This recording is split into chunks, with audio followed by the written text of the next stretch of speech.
I'm Kevin Coleman with the Scioto Post, and I am speaking with Matt Bruning, Press Secretary for the Highway Department. Old-fashioned name there.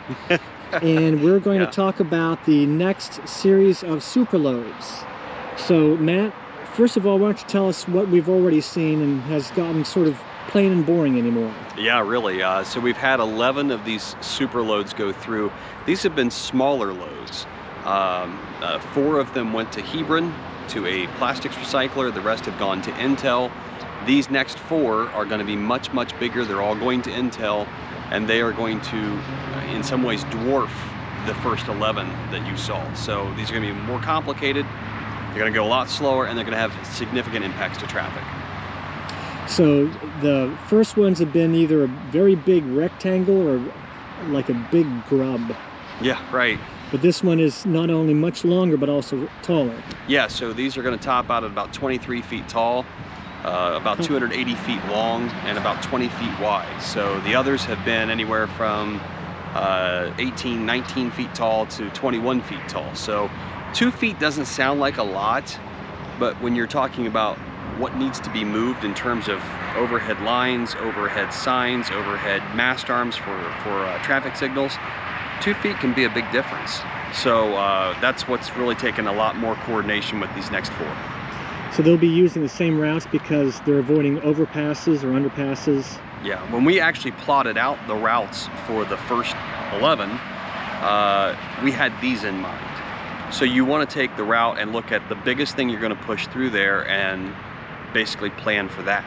Because anything smaller than that's going to go through with no problems. Basic engineering. Correct. So, for example, knowing that these were going to be 23 feet tall, there are a couple of locations like Piketon and Pickerington, and I believe maybe even Groveport, and there's a couple of locations across the route where we've had to go in and install swivel arms. And so they'll be able to actually pivot the entire overhead traffic signal gantry out of the way. And so we'll see that in Piketon. We'll see that, like I said, I think there's one in Groveport. I know there's another one in Pickerington where we'll do that. And that piece had to be installed to get these next 4 through. And was that done at taxpayers? So I don't know. I think the expense would be split. I don't know for sure who's paid for that. But those will obviously be able to accommodate any future loads because I don't believe they'll be taking those out. Those will be in there for if we move anything else in the future. Do you know of any much chance of additional loads like this? Because you're dealing with 2 construction sites. Yeah. But yeah, we've obviously coordinated with those construction sites, so they are in the know. We've made accommodations. That won't be an issue. As far as future loads, these next 4 will not be the last. We'd said from the beginning at least 2 dozen. Yeah. There certainly may be more. And certainly what we've seen here is you know, as I mentioned, the first couple of loads went to a completely different company, not Intel. Yeah. So as we've seen some folks say, hey, this route is great for moving large things. They took advantage of this. Yeah, we've had other people take advantage of that, which is great. I mean, from a standpoint of economics. Now, obviously not great for folks like us who live here and have to deal with the inconvenience that these bring, and we understand that. And we're certainly working to minimize that. And it hasn't been too inconvenient for the previous 11, but now instead of moving at what, highway speed, they're moving at only 5 miles an hour. Yeah, these are going to be very, very, very slow. They're going to be very cumbersome, and they're going to be high traffic impact. So I almost worry that like people are like, oh well, these first 11 didn't seem to be that big of a deal, so these next 4 will be the same.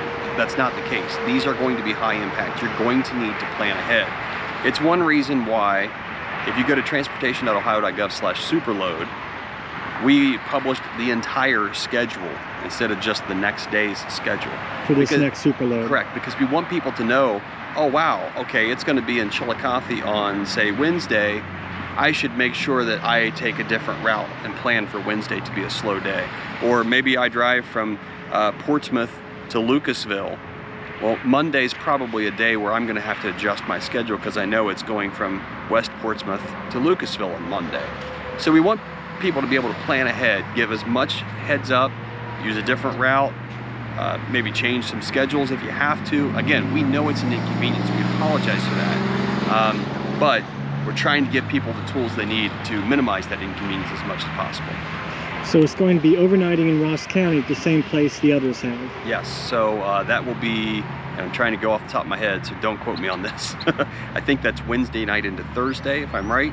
That's what the schedule said. So I think it's Sunday we'll go from the dock to West Portsmouth on Monday to Lucasville, and then Lucasville to just north of Waverly on Tuesday.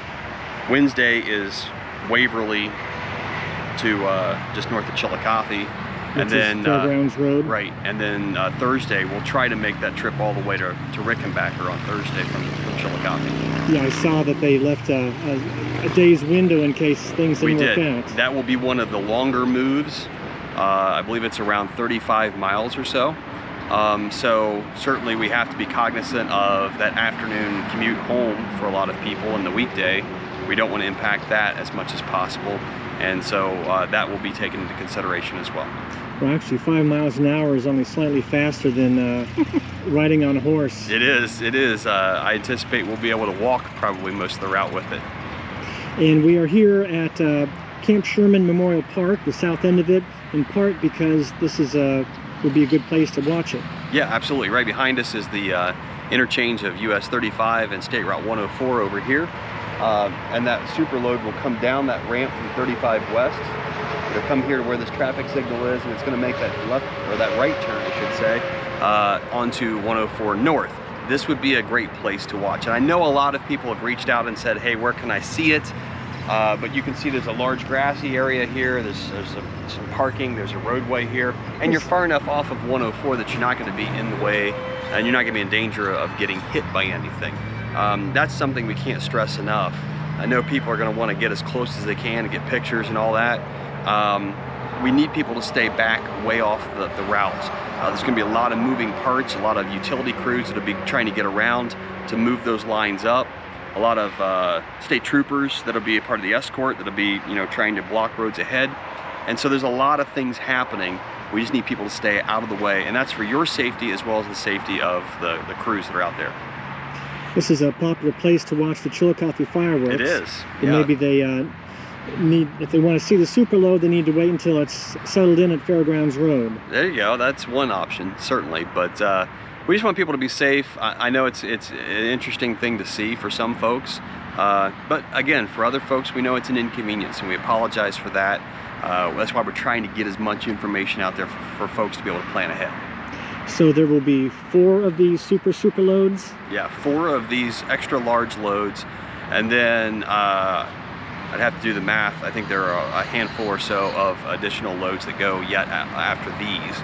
We wanted to try to get these 4 largest loads in between school getting out and school starting again, because that's been one of our biggest impacts with these super loads. For example, they don't leave the dock in Manchester until after the last school bus goes by to try to minimize the inconvenience to the schools. We knew that these are going to cause such a large inconvenience that we can't leave that late in the morning and still make it to our destination in daytime. So a couple of things at play. Obviously the sun comes up earlier in this time of the year, so we had to wait for that. We'll get maximum daylight, and we're not inconveniencing the schools. So a lot of engineering, a lot of number crunching. A lot of planning that goes into this. This is not something that we just throw out on paper and try to figure it out by the seat of our pants. There's a lot of planning, a lot of coordination, a lot of meetings, a lot of conversations that go on to make sure that these things go off without a hitch. Not like hopping on a horse. Right, exactly. So I think you said that these may continue into October? Yeah, I think we have several more to go, like I said, beyond these 4. And then we'll see. If additional loads are needed, then we would certainly use this same route, and we'll certainly communicate that to the public as much as we can. Something to note, Kevin, I've had a lot of people say, well, wait a minute, I've never heard of these super loads, or I've had people say, I've seen a lot of these super loads before. We move large things like this across the state of Ohio. I say we. Contractors, companies move large things like this. We issue permits for large things like this all the time. There was another super load that was moving through Greene County a couple of weeks ago that was headed to the Honda LG battery plant in Fayette County. Obviously, it's not getting the same attention as these are because those are using, you know, kind of different routes, whereas these are all using the same route. And so that's why we've put this extra attention on these series of loads. But large things like this move across the state of Ohio all the time. And I know that if we follow your news page on Facebook, you give updates, and there's also information on ODOTs. Yeah, so I'm on Facebook, Matt Bruning. You can find me. I'm wearing my ODOT gear. Not your personal page. Right, not my personal page, but my ODOT page.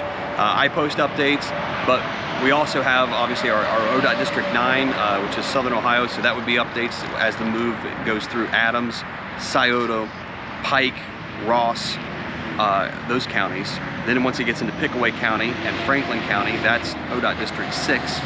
And then in Fairfield and Licking counties, that's ODOT District 5. So make sure you're following those pages depending on what your location is for information surrounding the moves in those areas. All right. Matt Bruning, Press Secretary for the Ohio Department of Transportation, which includes Superloads. Thank you very much. Absolutely. Be safe, everybody.